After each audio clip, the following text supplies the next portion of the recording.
ini yang tadi dalam penjelasan. Jadi mundur sedikit, ya, bisa rekomend ya, mundur sedikit, mundur lagi. Oke, stop. Nah, kan memang kita banyak dari berbagai informasi kita bilang apa buktinya ada anggota yang ada di belakang. Nah, ini yang menunjukkan sejak awal. Jadi itu proses awalnya yang ini double cabin apa namanya Pak.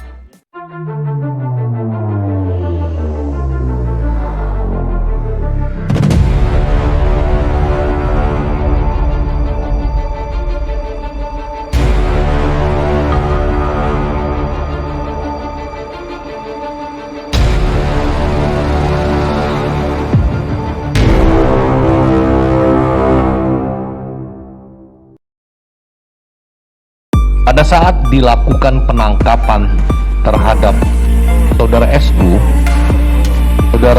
melakukan perlawanan terhadap petugas secara agresif, yaitu dengan menabrakkan mobilnya ke arah petugas yang sedang menghentikan tersangka. Rekaman CCTV Densus 88 dan Sunardi bisa bikin kelompok sebelah kejang-kejang. Ditulis oleh X Hardy. Penembakan yang dilakukan oleh Densus 88 yang menewaskan Sunardi menimbulkan polemik hingga Komnas HAM memanggil pihak Densus 88 untuk dimintai penjelasan. Selain itu, ada satu bukti yang mungkin akan mematahkan narasi busuk kelompok sebelah yang menuding Densus 88 telah membunuh secara ugal-ugalan. Komnas HAM memutarkan video rekaman CCTV detik-detik penangkapan Sunardi. Ada beberapa poin penting dari penjelasan Komnas HAM. Ada dua orang yang menaiki kendaraan yang dikendarai oleh Sunardi. Yang diketahui adalah petugas Densus 88 dengan mobil yang melaju kencang melewati CCTV yang terpasang di salah satu toko. Dua petugas tersebut sempat memberikan peringatan untuk berhenti, tapi diabaikan oleh Sunardi hingga petugas memberikan tembakan peringatan dan terjadilah kejar-kejaran. Dari rekaman CCTV dari sudut yang lain, terlihat saling serempet dan bergesekan antara mobil Sunardi dengan petugas hingga menimbulkan percikan api. Selain itu, mobil Sunardi juga diikuti sejumlah mobil dan motor. Selama kejar-kejaran berlangsung, tercatat petugas melepaskan 9 kali tembakan. Bukti kuatnya adalah saat tembakan pertama sebagai peringatan. Tembakan pertama ketika memang peringatan dihentikan yang di situ ditunjukkan bahwa dia polisi. Surat penangkapan ya, habis itu dia kabur, kata Komisioner Komnas HAM Hoirul Anam.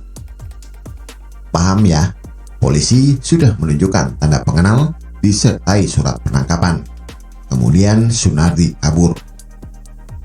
Jadi ini adalah bukti yang mematahkan pertanyaan soal kenapa Densus 88 tidak menangkap Sunardi hidup-hidup.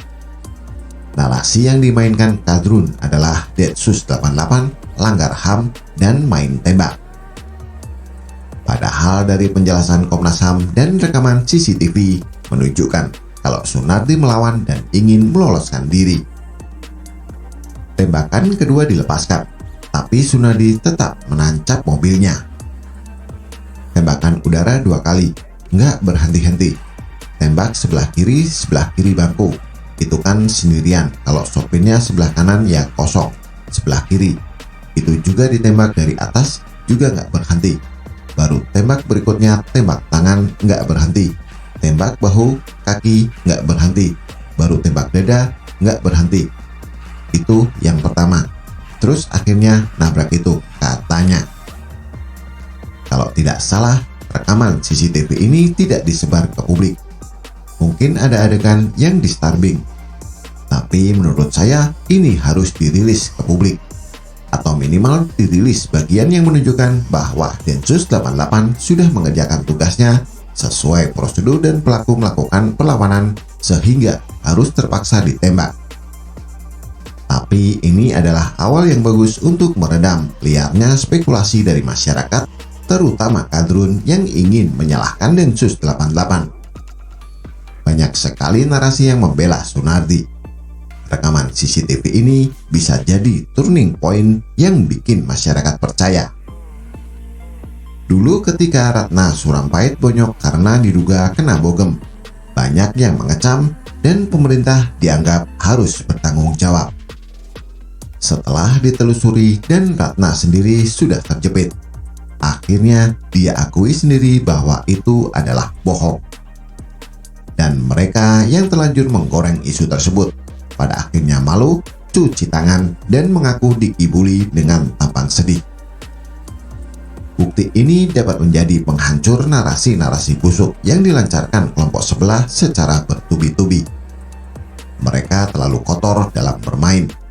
Meskipun kita paham radikalisme dan terorisme ini punya tujuan besar dalam mengubah ideologi di negara ini agar sesuai dengan mimpi mereka.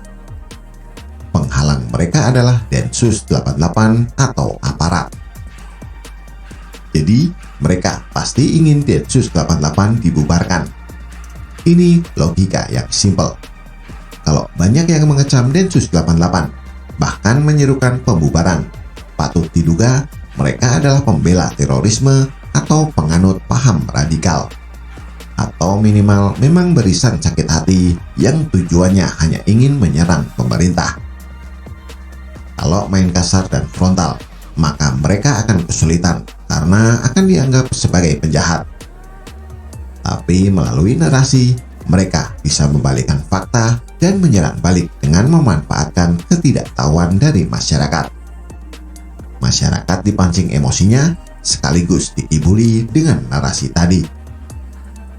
Kalau Densus 88 tak bisa dibubarkan mereka, maka setidaknya Densus 88 dibuat rusak namanya dengan cara menghasut masyarakat secara halus untuk tidak mempercayai Densus 88. Cara ini mirip pihak asing yang menggunakan warga untuk mengacak-acak sebuah negara. Lewat warga, pemerintah pun bisa digulingkan. Kira-kira kalian pasti sudah tahu siapa yang suka pakai cara begini. Bagaimana menurut Anda? Silahkan tulis komentar di bawah.